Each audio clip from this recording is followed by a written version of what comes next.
Hey, hey. Uh-huh. This is not a sport, but we know it's their favorite game. And they will do anything to win. Some will steal and cheat, have the whole nation at their feet. And they're doing anything to win. Never mind how they say they love and care, like a womanizer, that is sweet words in your ear. Never mind how much they are appealing for fair play. Some of them are so dishonest in every way. There's always a better choice. My one and only station. DBS Radio. Fair and balanced, unbiased and clear, concise and accurate. This is the DBS Evening News. Here now is your presenter with the headlines. Well, a very special good evening. My name is Curtis Matthew. Here we go with our lead story. Prime Minister Roosevelt Skerrit questions the commitment of the international community to small island developing states. News from the region this evening. Guyana government accuses companies of engaging in the practice of unpaid wages. And news from the international scene. At least 2 people killed and 1,000 structures destroyed as wildfires rage in Los Angeles. The details of the evening news right after this.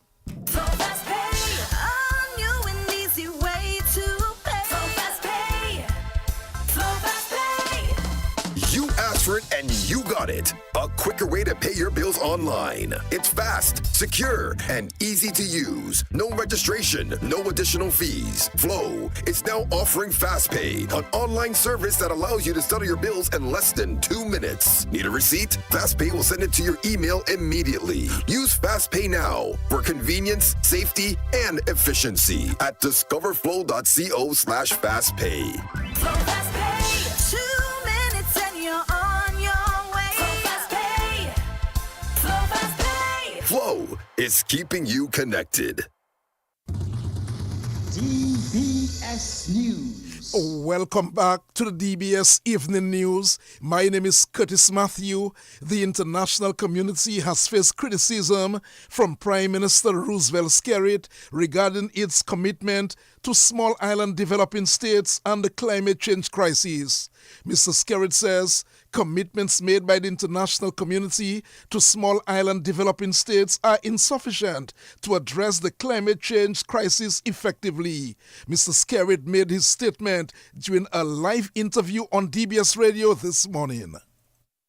They express sympathy, they express concern, but their actions have not mirrored that empathy. You cannot say that you agree that climate change is impacting the world, that you are the major cause of climate change by the dramatic emission of carbon dioxide in the atmosphere. You cannot say that the developing world is the most affected but the least contributor to the problem. You yourself came up with a formula and an amount that is required to address the issue of climate change, but you're not living up to the agreements. I think that we've been taken for a ride by the developed world, and the pledges which countries make are mainly for headlines. It is just a show, and the injustice that is being meted out to us is wrong. I mean, the sheer cost of rebuilding after a disaster by all our countries. I mean, look at St. Vincent and Grenadines, Grenada, Barbados.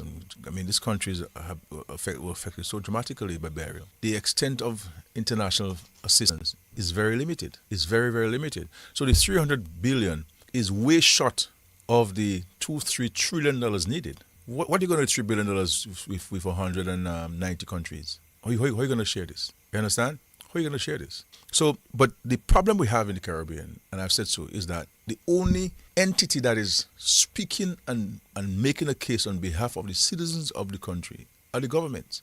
We don't hear academia. We don't hear the organizations, the professional organizations. We don't hear the private sector. We don't hear the other business entities. And I keep saying that this has to be a national fight. We all have to let our voices be heard on this issue of climate change, because this is an existential threat to us. This is what is affecting us today in respect to the cost of goods on the shelves. And that's Prime Minister Roosevelt Skerrit. Other news this evening, Managing Director of the ADS Construction Inc., Chris John, says the new Dominica Grammar School will be a modern school facility. He says the 34-classroom facility is due to be handed over to the Ministry of Education in June. All of the finishing details for all 3 new buildings is already on most of it is on island. What's not on island is on the water. And we have some renovations to do on the existing buildings, which is Block A and Block B of the main grammar school, which we were stretched with last year due to the students being in. Now that the students are out and the Ministry of Education has made a commitment to us to allow the students to be relocated, we can now go in and complete all of our remit in terms of the finishing and new aspects of the existing school, which we will complete over the next couple of months. I know we have 34 classrooms. The new buildings on this project are a new school block, which is 4 stories up, and we have a new admin building, which is a 2-story building, and a new auditorium, which will house 640 seats. Those are the new buildings on the structure, and we are also renovating the existing 2 school blocks of Blocks A and Block B of the grammar school, which includes labs, home ec classes, science classes, and general classrooms, along with the teachers' quarters on the lower floor. Besides the existing school structures, we also have a fair amount of road works on the exterior, because we have new roads. In other words, you can enter the grammar school at any point, drive around, drop off your students. There's ample parking for the new auditorium building, because that will also house external facilities in terms of meets for different groups or whatever. And we will have space for teachers parking and things like that. So there's major external works to be completed also on the project. And that's the Managing Director of ADS Construction Inc., Chris John. Prime Minister Roosevelt Skerrit has announced that a further review of Dominica's minimum wage will begin this year. He made the announcement during a special interview on DBS Radio earlier today. I would say to you, though, in respect to the economy, our revenue for the first 6 months of the financial year for 2024-2025 is better than the same period of 2023-2024. Our revenues are doing much better in this financial year so far than it did in the previous financial year, which is a sign that money is being spent in the economy. We've seen an increase in the corporate tax in Dominica. This is why we look in 2025 to look at addressing the corporate tax and maybe reducing it from what it is at 25% now to lower, so that we can keep more money in the private sector's hand, and we hope that they can invest more so that we can increase the tax base of the country. And also in 2025, we'll be looking at a further review of the minimum wage, so as to allow persons who are reliant on the minimum wage payment schedule to be able to be given a better pay, so that they'll be in a better position to withstand the increase in the price of goods and services in Dominica. And that's Prime Minister Roosevelt Skerrit. Veteran Calypsonian Andrew Scrunter Basil is making a return to the Calypso Arena.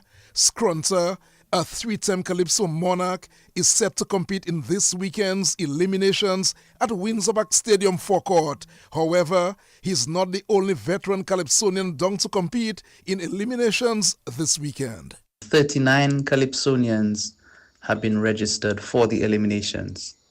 Actually, it's 41 registrants, but out of that 41, 39 are for the eliminations. Some of them will include some very interesting names, because we have some people returning to the competition after several years.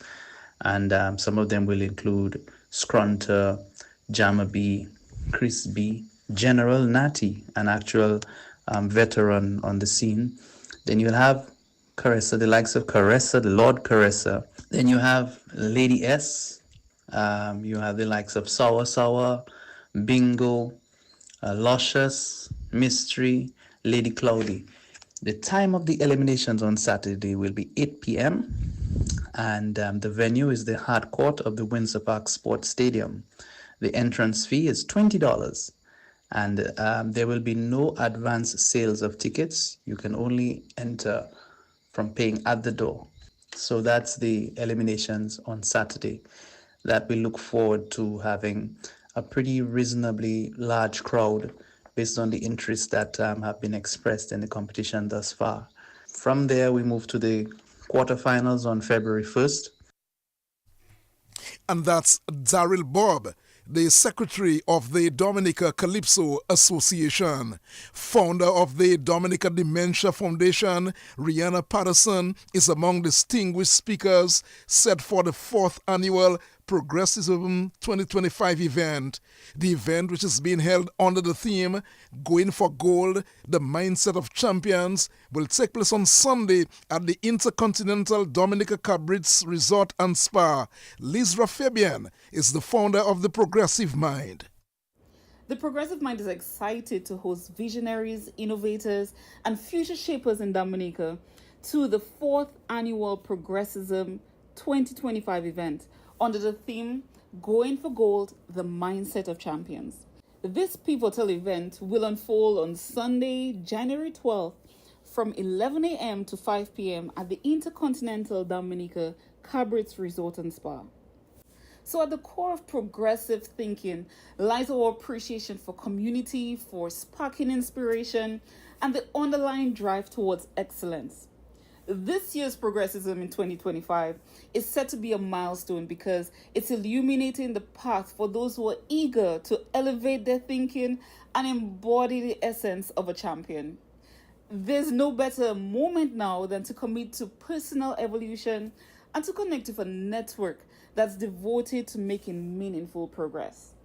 One may wonder what's going to take place at Progressivism this year. We'll be having inspirational talks, and one can be prepared to learn from the power talks of Brendan Williams, Rihanna Patterson, and Melinda Francois on topics such as unlocking peak performance, the art of the winning mindset, from ideas to impact, and how one can turn vision into reality.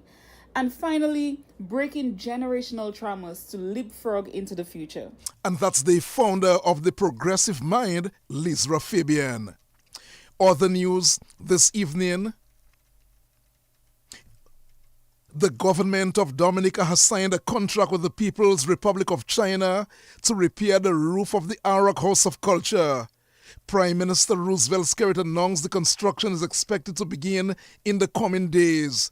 He also stated that once the work is completed, the Arak House of Culture will be renamed in honor of a cultural icon from Dominica. Fittings and fixtures for the internal building. That was held back. In investigating the roof, they realized that there were some leaks in the roof, and therefore we couldn't proceed with placing out the carpet and the seats and etc., the acoustics and so forth because of the leaks. A contract actually was signed yesterday, Curtis, for the fixing of the roof, and I want to thank the ambassador of the People's Republic of China who made the funds available for the fixing of the roof. The contract was signed yesterday, and we expect work to commence on the roofing in the next couple of days. So as of now, everything is in place, funding, contracts to effect the final improvements of the Arak. And once we do this, and I have to speak to the family before, the Arak House of Culture will be renamed in recognition of our cultural icon in Dominica. When to finish, be completed, we can rename the Arak House of Culture in recognition of a cultural icon in Dominica. But I first have to speak to the family before I can make a public announcement on this.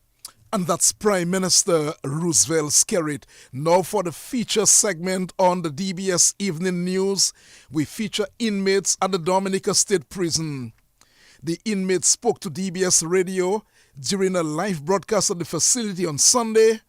We can now go to the feature segment to find inmates of the Dominica State Prison. That's the feature segment of the DBS Evening News.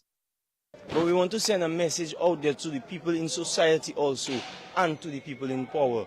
We in jail, we commit a crime. Some of us is maybe because of a mistake, you understand? But that's not the life we want it for ourselves. Now we in there, we need people out there to work with us. Because at the end of the day, we're going back in society. Because in jail, when you watch all them young men, me is my first time in there. When you watch everybody there, some of them come in the jail more than 7 times. And some of them is good people. I there with them every day. Some of us is good people. We just need the help. You understand? We need the support. That's a prison. Well, after we finish burn jail, we're back in society. We have children to raise. We have our community to build. So we need the help. But now, being in this place, actually can make you come better, it cannot make you come worse. Because being inside there, you could do a lot of soul researching and see where you have been going wrong in life, your mistakes is, and see how we can correct it. But by the end of the day, the choice is up to yours. If you want to do better for yourself or not. You understand? Now, there's a lot of people out there. When people come out from prison, They like to discriminate them, look down on them. Sometimes they try to find a little job, people rejecting them, telling them come out around them and them kind of things. But there are a lot of people I know that come in jail, and when they go out there, they do better for themselves. So I don't want to tell people out there, when a young man coming from prison, I know they see trying to do better for himself, but please give him an opportunity, man. Give him a second chance. So I would like to send out a positive message to the youth and them outside there, that prison is not a good place, because it's 21 years since I've been making prison here, and I haven't achieved anything from here. So being out there, having a child, having a job, that would be a better thing for you. And committing crime and smoking drugs and dealing with drugs, that brought you to prison, and that's just not a good place. Well, the message I would like to really show outside there is that I know things can be really hard outside there, especially during these times presently now, and I would like everybody to really take their time and think before you act, because up there, prison is a very hard place. It's a waste of time, a waste of delicate, precious time, and right now I face a sentence of 26 years. And I do 18, and I can tell, brother, it's really, really, really hard. So yeah, it's a waste of time, I'm telling you. I could be outside there doing a lot of things, accomplishing. When you sit down and you reflect, yeah, you can think a lot better and do a lot better, This afternoon message is all about staying away from prison, being a good person, and keeping ourselves to be good always. It is because I am wrong while I'm in prison, so I can say to those that listening, be strong. If they're in prison, be strong, and things will work out the way it's supposed to work out, from being focused and being strong. And that's inmates of the Dominica State Prison. They spoke to DBS Radio on Sunday during a live broadcast at the Dominica State Prison. That too is a look at our local news from the region and the international scene right after this. Fast Pay, a new and easy way to pay. Fast Pay, Fast Pay. You asked for it and you got it. A quicker way to pay your bills online. It's fast, secure, and easy to use. No registration, no additional fees. Flow is now offering FastPay, an online service that allows you to settle your bills in less than 2 minutes. Need a receipt? FastPay will send it to your email immediately. Use FastPay now for convenience, safety, and efficiency at discoverflow.co/fastpay. Flow Fast Pay, 2 minutes and you're on your way. Flow Fast Pay, Flow Fast Pay. Flow is keeping you connected. DBS News. The Guyana government says it has recovered more than 200 million Guyana dollars in unpaid wages for workers over the past 4 years. Guyana's Labour Minister Joseph Hamilton told a news conference that several employers, mainly security companies, were involved in withholding wages and had also committed other infractions, including evasion tactics, to avoid accountability. He noted that some companies frequently change their business names to evade conviction.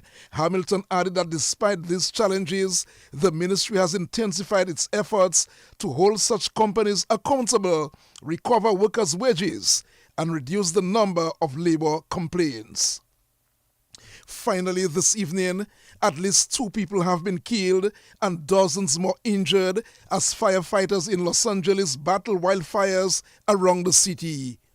LA Fire Chief Christine Crowley says the 4 ongoing fires are at 0% contained and stretching responders to their limits. Officials, they're asking residents to conserve water, saying the city's urban water system is not built to fight wildfires. Addressing a fire station in LA, President Joe Biden said they are prepared to do anything and everything for as long as it takes to contain the fires. It is exactly 20 minutes after 6 o'clock. That's news. The sports report comes up shortly. Covering the nation and beyond. DBS Sports Report. Rudolph Thomas Enterprise in Portsmouth, your suppliers of building materials and hardware products. over 20 years experience in the business. Rudolph Thomas has lumber and plywood, Portland and tile cement, steel rods, galvanized and fenced pipe, and Rudolph Thomas can meet all your wire needs. Galvanized roofing sheets, doors, windows, toilet sets, face basins, and bidets. PVC piping, fittings, and lattice. Check out Rudolph Thomas for ceramic and vinyl floor and wall tiles, nails, nuts and bolts, paint and painting supplies. And check out their line of electrical and hand tools. And Rudolph Thomas is your one-stop shop for hard-to-find items like fiberglass mat and fiberglass resin and welding rods. Go now to Rudolph Thomas on 1240 Bay Street in Portsmouth.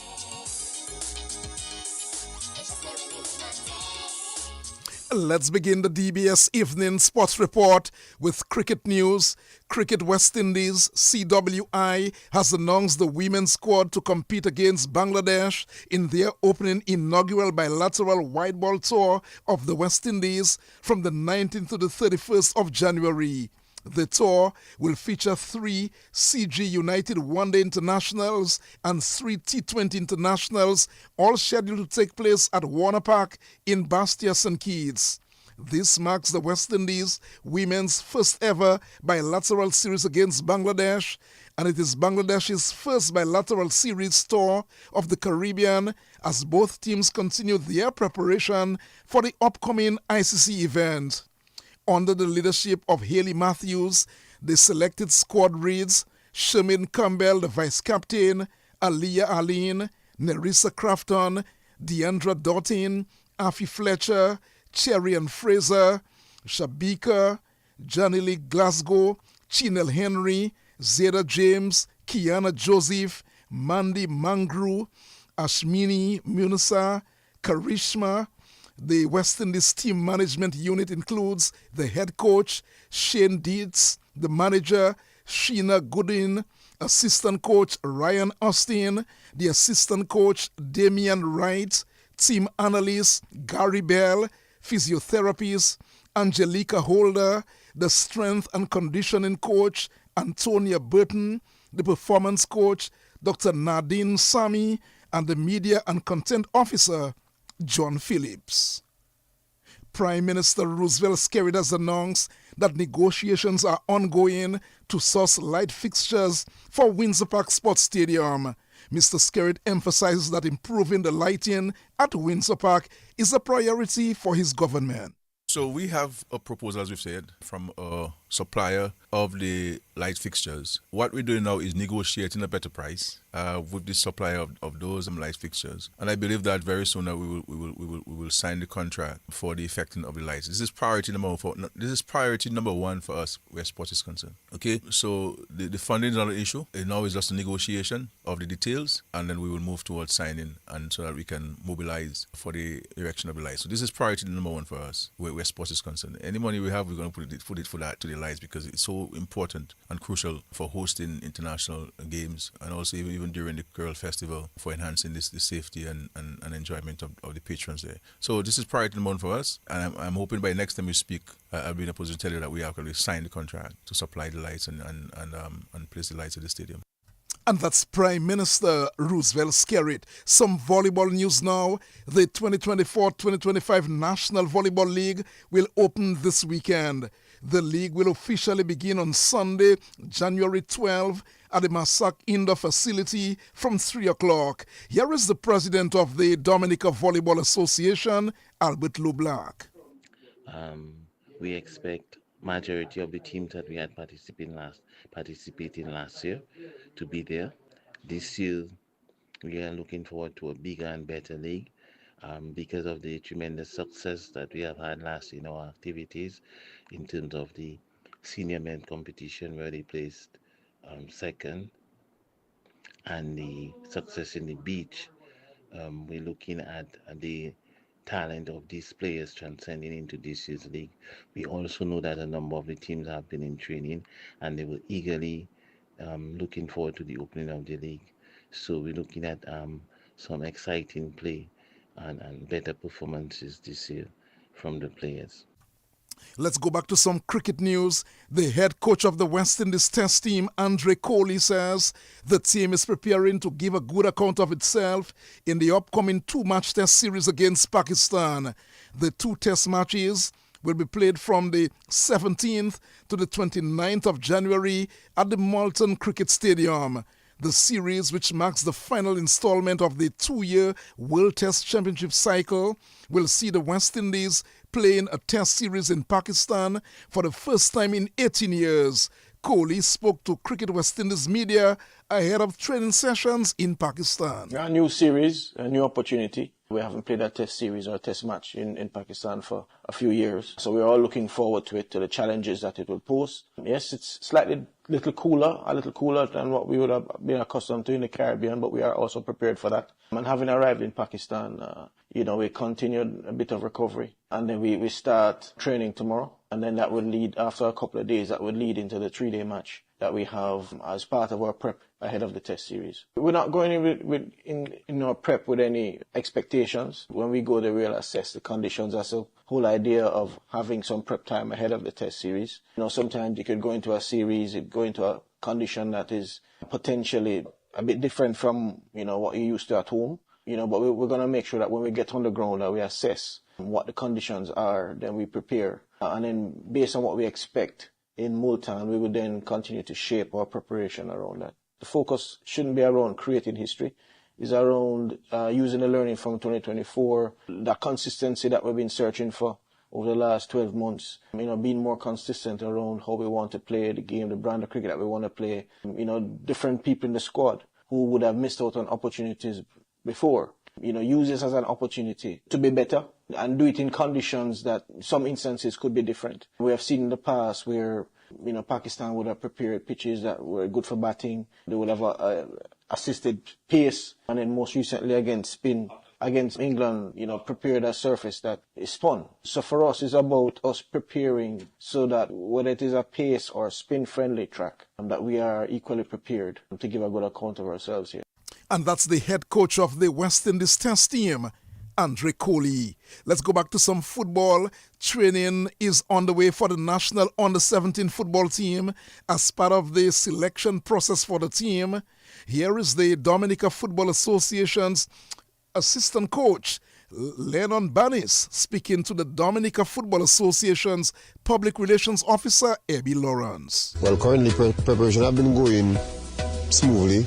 We're working with what we have, any time we were given with the team to do with us in the business of selecting the final squad to travel, basically to compete. I think on the 1st of February. So you have a short space of time to get these boys ready. What were some of the challenges you encountered? Well, the challenge is basically the time, the period of time, the time we had to actually get the team ready, football-wise. That was only the main issue, is the time, the length of time to train. And that's the assistant coach of the national under-17 football team, Lennon Banis. That too is a look at the DBS Evening News and Sports. Join us tonight at 7 o'clock. 7 o'clock tonight, a repeat of the interview done today. The interview by Prime Minister Roosevelt Skerrit. That interview will be repeated tonight at 7 o'clock here on DBS Radio. In case you missed that interview this morning, you have another opportunity to hear it. The Prime Minister was being interviewed by me, Curtis Matthew, and Ivona John Baptist Luge. It comes up at 7 o'clock this evening. On behalf of the News and Sports Departments and our link person, Joseph Fadul, Curtis Matthew saying good night. It's always a better choice. My one and only station. DBS Radio. DBS Radio gives you top quality service over any other for live streaming of funerals. Call us today at 448-3282.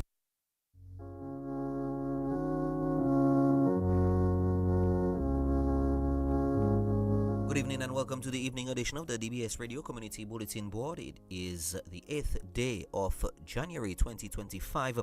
We begin with the evening edition of the DBS Radio Death Announcements on the Community Bulletin Board. We announce the death of Joseph Benjamin, better known as Brother, age 62, of Campbell. He died on Monday, the 30th of December at the Dominica China Friendship Hospital. He will be remembered by his sisters, Juliana, Stephanie, Merle, Vilma, and Sandra, and his brothers, Magnus and Fontaine. 15 nieces, including Margaret, Malika, Kathleen, and Melissa. 12 nephews, including Michael and Diane. His neighbors, Maida and Ruby. Brothers-in-law, JB and Emmanuel, and other relatives and friends, names too numerous to mention. The body of the late Joseph Benjamin, better known as Brother of Campbell, will be viewed at 1:30 p.m. at the Truth and Grace Fellowship Global Church on Independence Street on Thursday, the 9th of January. The funeral service begins at 2 p.m. and will be followed by interment at the Roseau Public Cemetery. The management and staff of the Dominica Broadcasting Corporation extends deepest condolences to the family of the late Joseph Benjamin, better known as Brother, age 62, of Campbell.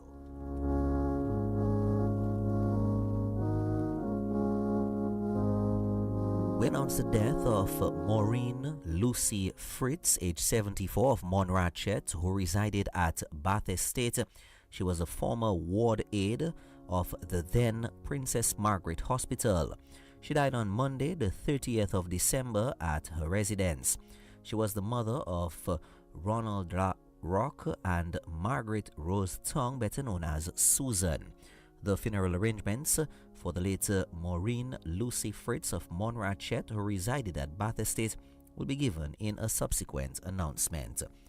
The management and staff of the Dominica Broadcasting Corporation extends deepest condolences to the family of the late Maureen Lucy Fritz of Monrachet, who resided at Bath Estate.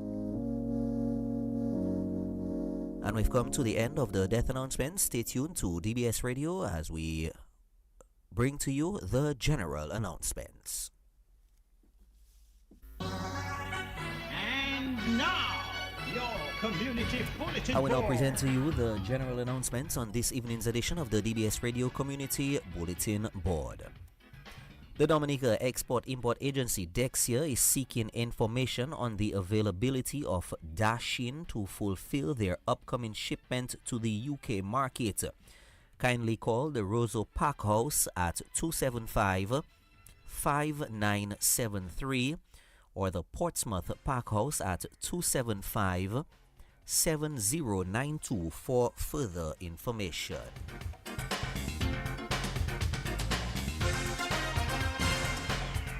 The parliamentary representative of the Dominica Labour Party Roseau South constituency, Shakira Lockhart Hippolyte, invites residents of Egliston to a constituency meeting at Randy's Place in Egliston on Sunday, January 12th at 4 p.m.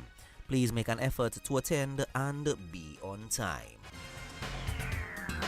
We've come to the end of the general announcements on the DBS Radio Community Bulletin Board. Stay tuned, some items of what's on come up next. The Dominica Calypso Association, Flo, and Josephine Gabriel and Company Limited present the 2025 Calypso competition, beginning with the Calypso Eliminations on January 11th, 2025. Come for the laughter at the Calypso Eliminations on January 11th on the forecourt of the Windsor Park Sports Stadium. So turn up to hear the new tracks drop. Come for the fun. The Calypso Eliminations on the forecourt of the Windsor Park Sports Stadium, Saturday, January 11th, 2025. Brought to you by the Dominica Calypso Association, Flo, and Josephine Gabriel and Company Limited. The Calypso Eliminations, Saturday, January 11th, 8 p.m. 8 p.m.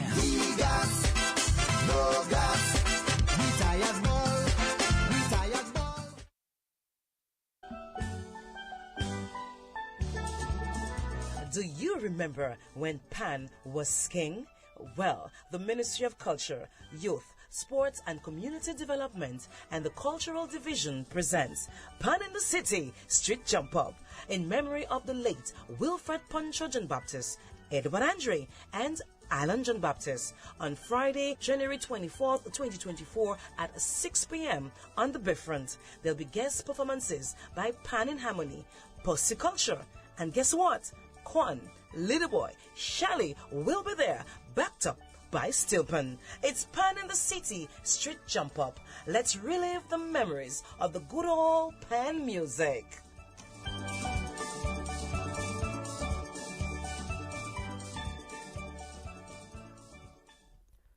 We've come to the end of the Community Bulletin Board on DBS Radio. Thank you very much for joining us. The next edition of the DBS Radio Community Bulletin Board will be tomorrow morning from 6:10 a.m. with the morning edition of the DBS Radio Death Announcement. And then we continue at approximately 7:40 a.m. with the morning edition of your general announcements and what's on. Don't forget to hear your announcements on DBS Radio, the nation station. Come into the sales and marketing team's office Mondays through Fridays between the hours of 8 a.m. to 4 p.m. Also, you can give us a call at 448-3282 or 448-3283, same times and days mentioned except holidays.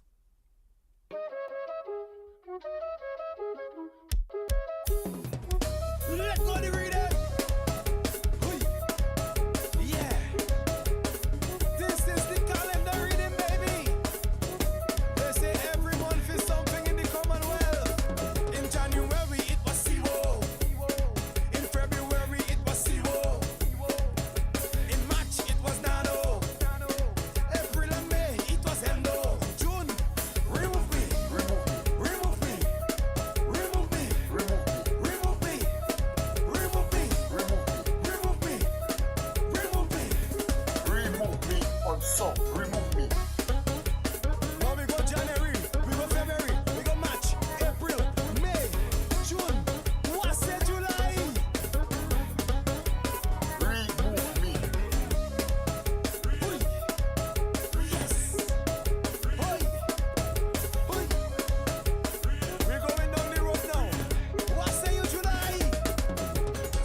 More info